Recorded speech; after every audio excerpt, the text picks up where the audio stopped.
Viva poong Jesus Nazareno, awit at papuri, alay namin sa'yo. Dinggin ang dalangin at pagsamo ng bayan mo. Viva poong Jesus Nazareno. Tayo ngayon ay magtipon at sambahin ang poong. Magdiwang tayo sa ating debosyon, purihin ang Panginoon. Viva poong Jesus Nazareno, awit at papuri, alay namin sa'yo. Dinggin ang dalangin at pagsamo ng bayan mo. Viva poong Jesus Nazareno.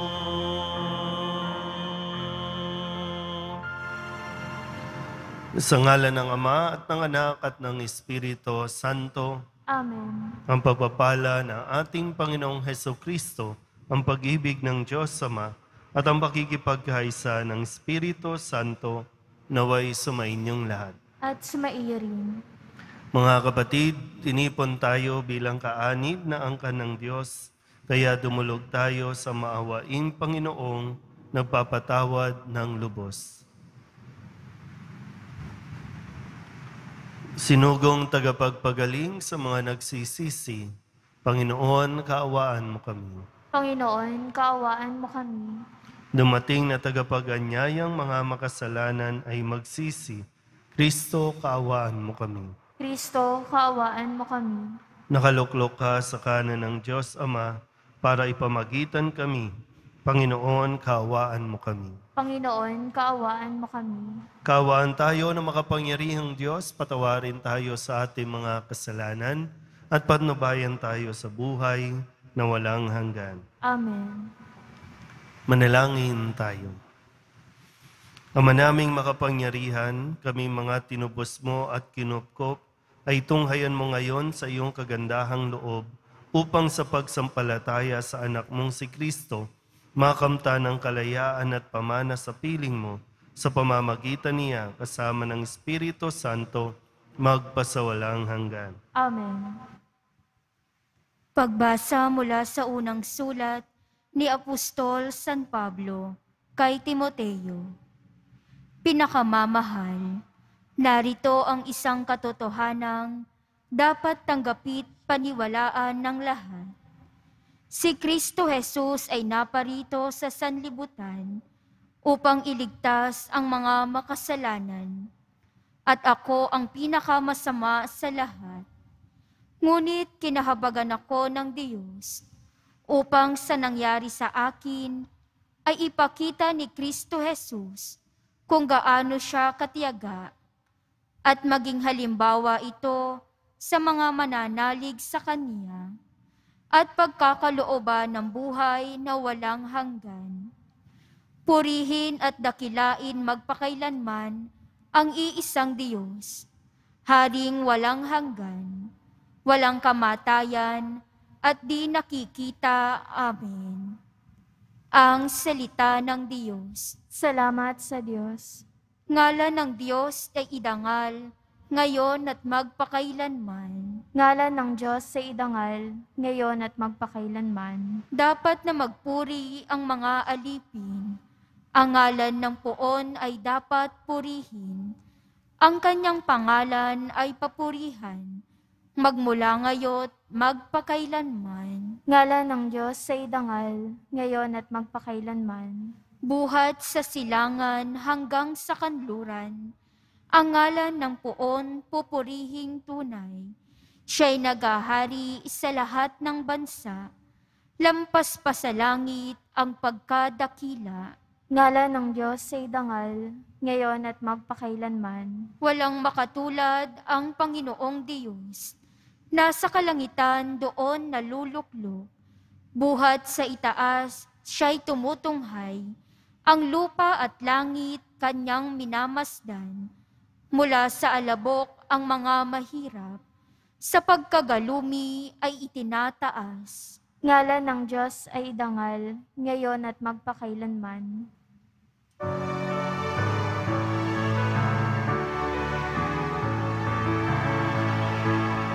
Alleluia, Alleluia, Alleluia, Alleluia.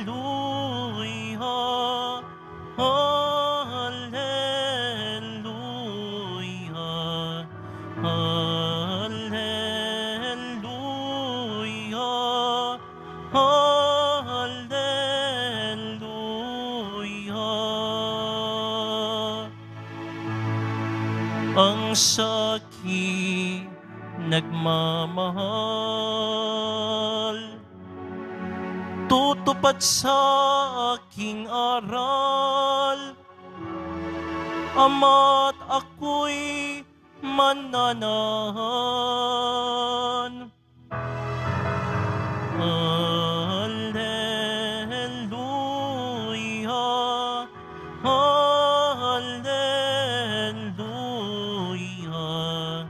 Alleluia, Alleluia,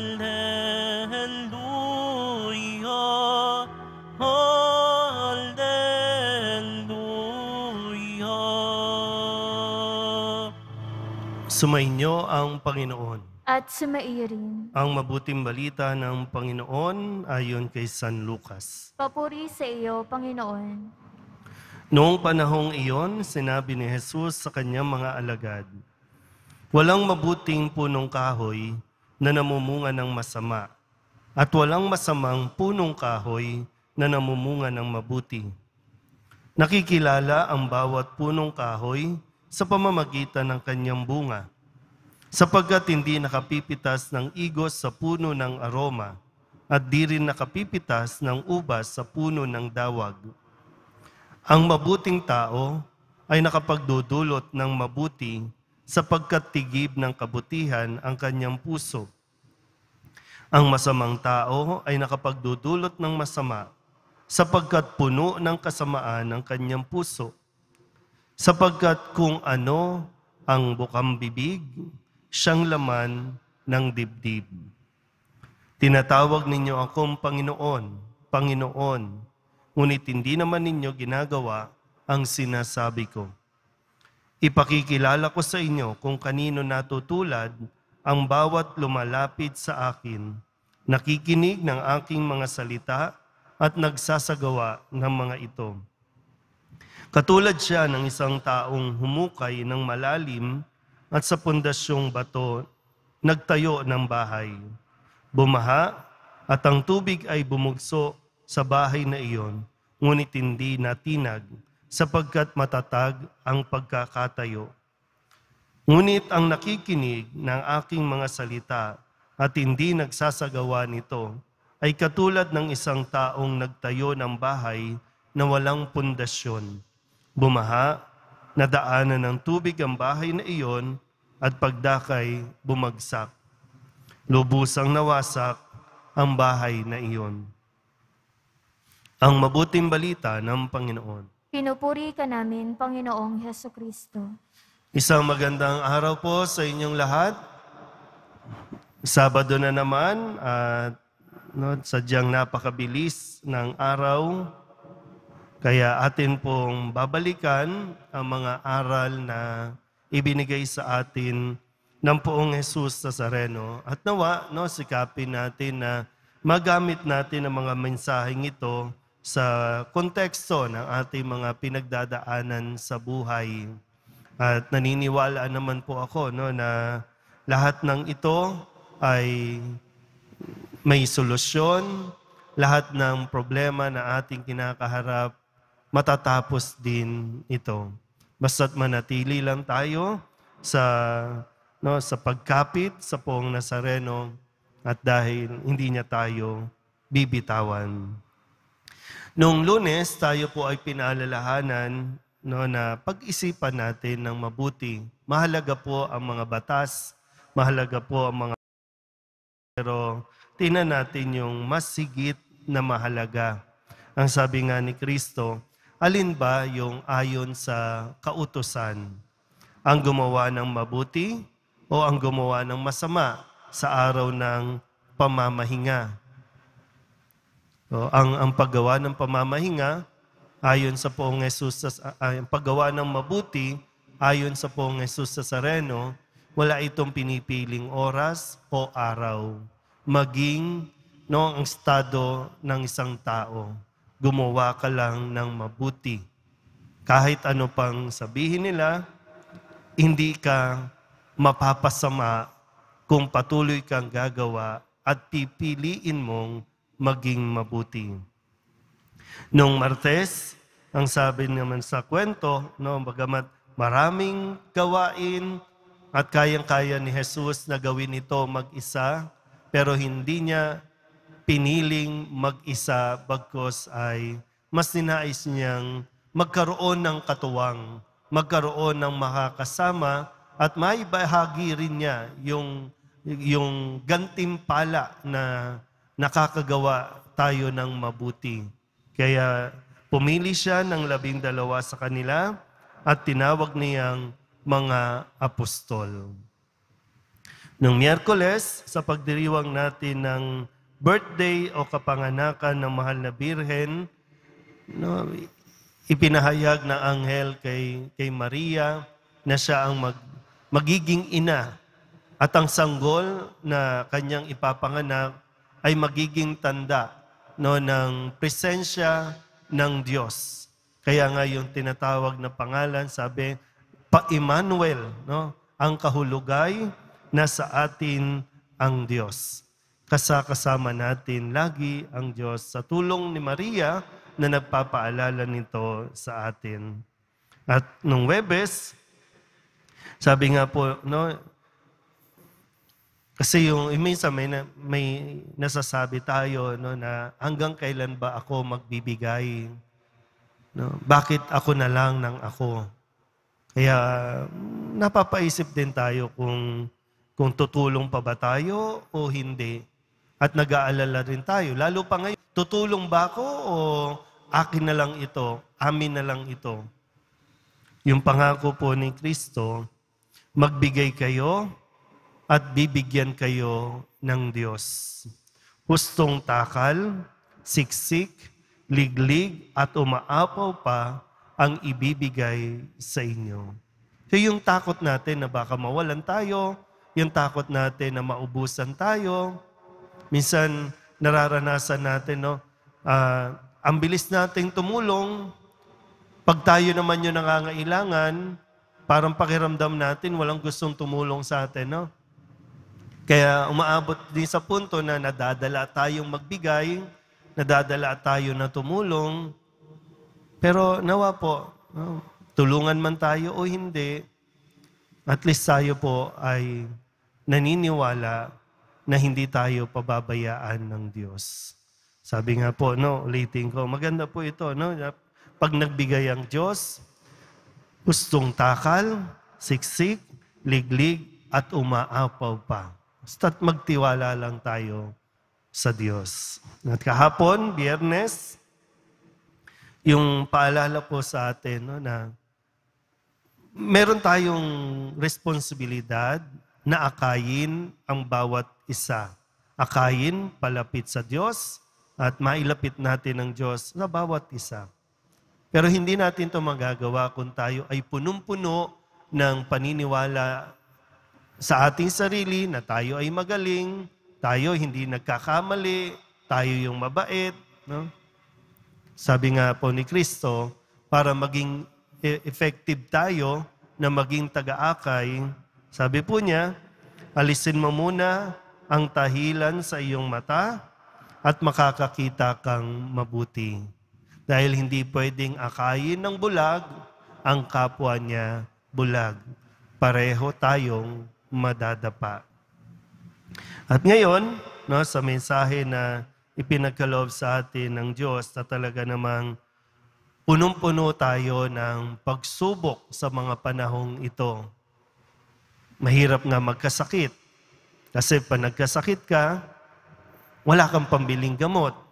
Wala nang pambiling pagkain. Pati ba naman pambili ng gamot, namomblema tayo. Sasabayan pa ng mga bagyo na hindi tuloy tayo makalabas at makapaghanap buhay na talagang nagpapatong-patong na. Parang na-overload tayo. Pero itong lahat ng ito ay nagagamit o ginagamit ng Diyos para sa mas lalong ikakabuti natin. Kaya napakahalaga po na tinatandaan natin ang bawat aral, turo at salita na ibinibigay ng Poong Jesus Nazareno dahil ito yung magagamit natin para mas lumakas, lalo pa sa panahong na tayo po ay talagang binabagyo ng iba't ibang problema. Yan sabi ni Kristo, no? Tinatawag ninyo akong Panginoon, Panginoon, pero hindi nyo naman ginagawa yung sinasabi ko. Kasi madali nga po magsabi talaga na, Panginoon, madali sa atin, di ba, no? Kapag nandito kayo, madali lang magtaas ng kamay, no? Kasi okay tayo, wala tayong problema. Pero yung sa panahon ng pagsubok, kaya pa ba natin itaas ang ating mga kamay at isuko ang lahat sa Diyos? Dito natin higit na mapatutunayan ang atin pong pagsunod bilang alagad ng Poong Jesus Nazareno sa mga panahon na tayo po ay talagang sinusubok na halos idapa na tayo ng mga karanasan natin sa buhay.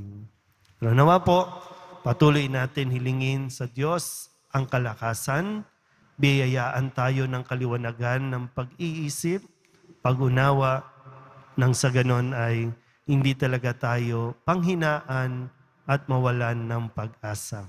Kapit lang dahil nandyan po ang Poong Jesus Nazareno. Amen.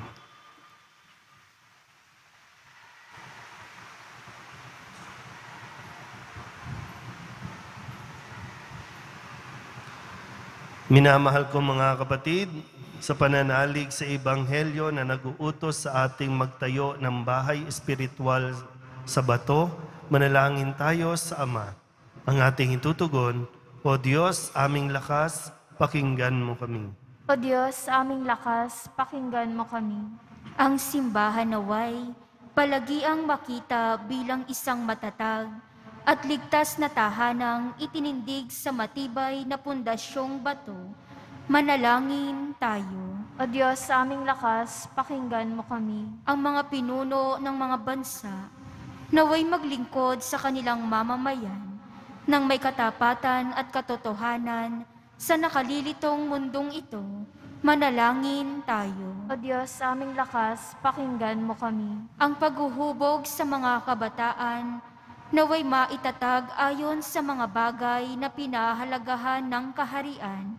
Manalangin tayo. O Diyos, aming lakas, pakinggan mo kami. Ang mga taong nagdurusa sa isip at pangangatawang paghihirap, naway manatiling matatag at mapayapa sa bato ng pananampalataya.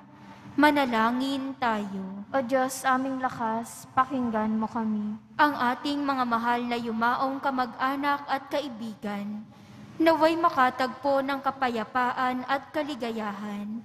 Manalangin tayo. O Diyos, aming lakas, pakinggan mo kami. Idulog din natin sa Panginoon ang ating mga personal na kahilingan at mga panalangin para sa ating mga pamilya. Ganon din ang lahat ng mga misang pasasalamat, special na intensyon at mga kaluluwa na hinihiling na ipagdasal sa misang ito.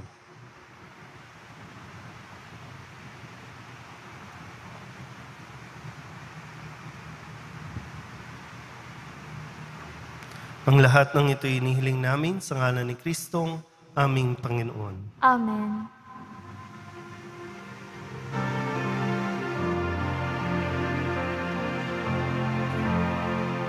Paghahanda ng alay ay narito po. Ang alak at hinapay dala sa altar mo. Aniyo'y magiging tunay, dugo mo't katawan. Aming tatanggapin ngayon, magbibigay buhay. Manalangin kayo mga kapatid upang paghahain natin ay kalugdan ng Diyos Amang makapangyarihan. Tanggapin nawa ng Panginoon itong paghahain sa iyong mga kamay, sa kapurihan niya at karangalan, sa ating kapakinabangan at sa buong sambayanan niyang banal. Ama naming lumikha, ikaw ang gumagawa ng wagas na katapatan at kapayapaan. Ipagkaloob mong ang iyong kadakilaan ay aming handugan ng iyong minamarapat na aming maialay, at naway magkaisa kami sa pakikinabang sa banal na paghahain ngayoy ipinagdiriwang sa pamamagitan ni Jesucristo kasama ng Espiritu Santo magpasawalang hanggan. Amen. Sumainyo ang Panginoon. At sumaiyo rin. Itaas sa Diyos ang inyong puso at diwa. Itinaas na namin sa Panginoon. Pasalamatan natin ang Panginoong ating Diyos. Marapat na siya ay pasalamatan. Ama naming makapangyarihan, tunay ngang marapat na ikaw ay aming pasalamatan. Sa iyong paglingap at kagandahang loob, ang tao'y nilikha mo at pinangasiwa sa sansinukob. Sa hangad mong siya'y iwastong lubos, siya'y pinagdusa mo sa kanyang pagtalikod. Sa iyong paggiliw, iyong ipinahintulot na makabalik siya sa pamamagitan ni Kristo Jesus. Kaya kaysa ng mga anghel na nagsisiawit ng papuri sa iyo nang walang humpay sa kalangitan, kami nagbubunyi sa iyong kadakilaan. Santo, Santo, Santo, Panginoong Diyos ng mga hukbo, napupuno ang langit at lupa ng kadakilaan mo, o sana sa kaitaasan, pinagpalang na paririto sa ngalan ng Panginoon, o sana sa kaitaasan. Ama naming banal, ikaw ang bukal ng tanang kabanalan. Kaya't sa pamamagitan ng iyong Espiritu, gawin mong banal ang kaloob na ito upang para sa aming maging katawan at dugo ng aming Panginoong Hesukristo. Bago niya pinagtiis ang kusang loob na maging handog, inawakan niya ang tinapay, pinasalamatan kaniya, pinaghati-hati ni iyon, iniabot sa kanyang mga alagad at sinabi, tanggapin ninyong lahat ito at kanin, ito ang aking katawan na ihahandog para sa inyo.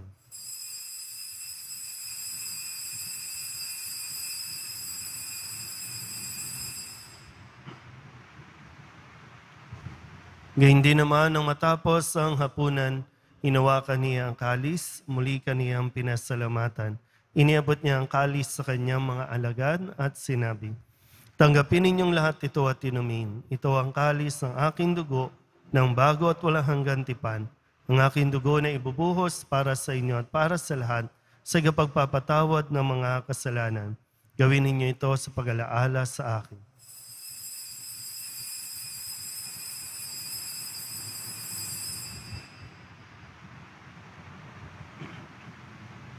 Ipagbunyi natin ang misteryo ng pananampalataya. Si Kristo'y namatay, si Kristo'y nabuhay, si Kristo'y babalik sa wakas ng panahon. Ama, ginagawa namin ngayon ang pag-alaala sa pagkamatay at muling pagkabuhay ng iyong anak, kaya tinialay namin sa iyo ang tinapay na nagbibigay buhay at ang kalis na nagkakaloob ng kaligtasan. Kami nagpapasalamat dahil kami iyong minarapat na tumayo sa harap mo para maglingkod sa iyo. Isinasamo namin kami magsasalo-salo sa katawan at dugo ni Kristo ay mabuklod sa pagkakaisa sa pamamagitan ng Espiritu Santo. Ama, lingapin mo ang iyong simbahang laganap sa buong daigdig. Puspusin mo kami sa pag-ibig kaysa ni Francisco na aming Papa at ni Jose na aming Obispo at ng Tanang Kaparian. Alalahanin mo rin ang mga kapatid naming nahimlay na may pag-asang sila'y muling mabubuhay, gayon din ang lahat ng mga pumanaw. Kawaan mo sila at patuloyin sa iyong kaliwanagan. Kawaan mo at pagandapating kaming lahat na makasalo sa iyong buhay na walang wakas. Kaysa ng mahal na Birheng Maria na Ina ng Diyos, ng kabiyak ng puso niyang si San Jose, kaysa ng mga apostol at ng lahat ng mga banal na namuhay dito sa daigdig ng kalugod-lugod sa iyo, may pagdiwang nawa namin ang papupuri sa ikararangal mo sa pamamagitan ng iyong anak na aming Panginoong Hesukristo. Sa pamamagitan ni Kristo, kasama niya sa Kanya, ang lahat ng parangal at papuri ay sa iyo, Diyos Amang makapangyarihan, kasama ng Espiritu Santo, magpasawalang hanggan. Amen, amen, amen,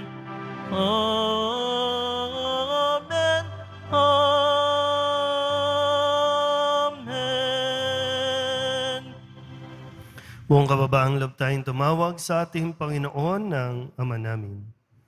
Ama namin, Sumasalangit ka, sambahin ang ngalan mo, mapasa amin ang kaharian mo, sundin ang loob mo dito sa lupa para nang sa langit.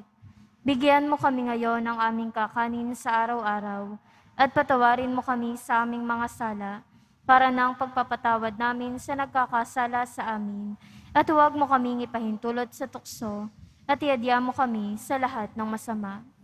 hinihiling namin kami iadya sa lahat ng masama, pagkalooban ng kapayapaan araw-araw, iligtas sa kasalanan, at ilayo sa lahat ng kapahamakan. Samantalang aming pinananabigan ang dakilang araw ng pagpapahayag ng tagapagligtas naming si Hesus Kristo. Sapagkat iyo ang kaharian at ang kapangyarihan at ang kapurihan magpakailanman. Amen. Panginoong Hesus Kristo, sinabi mo sa iyong mga apostol, kapayapaan ang iniiwan ko sa inyo, ang aking kapayapaan ang binibigay ko sa inyo. Tunghayan mo ang aming pananampalataya at huwag ang aming mga pagkakasala. Pagkalooban mo kami ng kapayapaan at pagkakaisa ngayon sa iyong kalooban, kasama ng Espiritu Santo, magpasawalang hanggan. Amen. Ang kapayapaan ng Panginoon ay laging sumainyo. At sumairin. Magbigayan po tayo ng kapayapaan sa isa't isa. Kordero ng Diyos na nag-aalis ng mga kasalanan ng sanlibutan, maawa ka sa amin. Kordero ng Diyos na nag-aalis ng mga kasalanan ng sanlibutan, maawa ka sa amin. Kordero ng Diyos na nag-aalis ng mga kasalanan ng sanlibutan, ipagkaloob mo sa amin ang kapayapaan.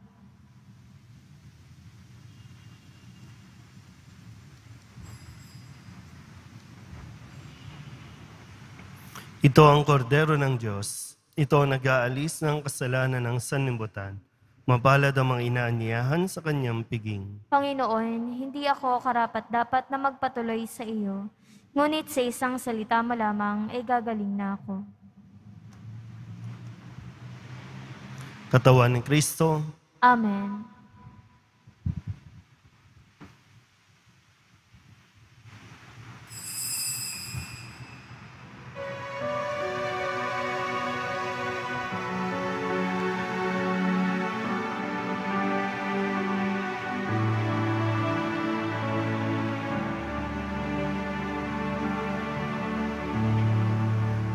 I love the Lord. He is filled with compassion.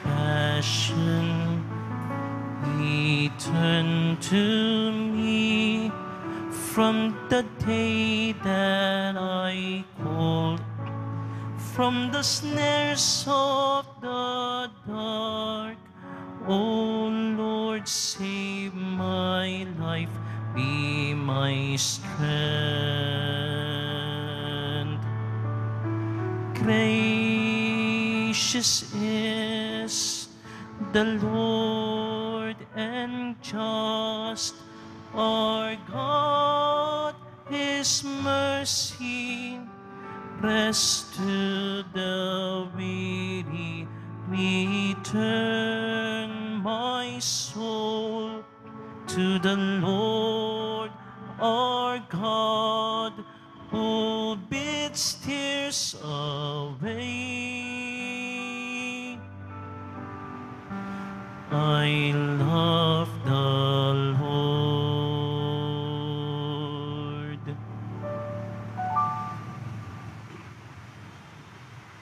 manalangin tayo. Ama naming mapagmahal, kaming pinapagsalo mo sa iyong salita at piging na banal, ay iyong pinalalakas at iyong binubuhay.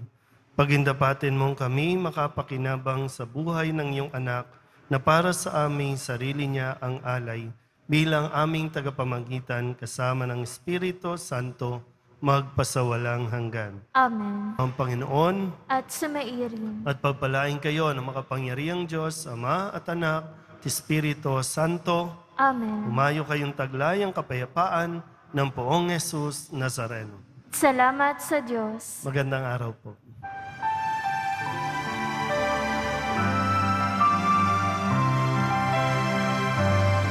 Nuestro Padre Jesús Nazareno, sinasamba ka namin. Pinipinto ka namin. Aral mo ang aming buhay at kaligtasan. Nuestro Padre Jesus Nazareno, iligtas mo kami sa kasalanan. Ang krus mong kinamatayan ay sagisag ng aming kaligtasan. Nuestro Padre Jesus Nazareno, dinarangal ka namin. Nuestro Padre Jesus Nazareno, nilulwalhati ka namin. Nuestro Padre Jesus Nazareno, dinarangal ka namin. Nuestro Padre Jesus Nazareno, nilulwalhati ka namin.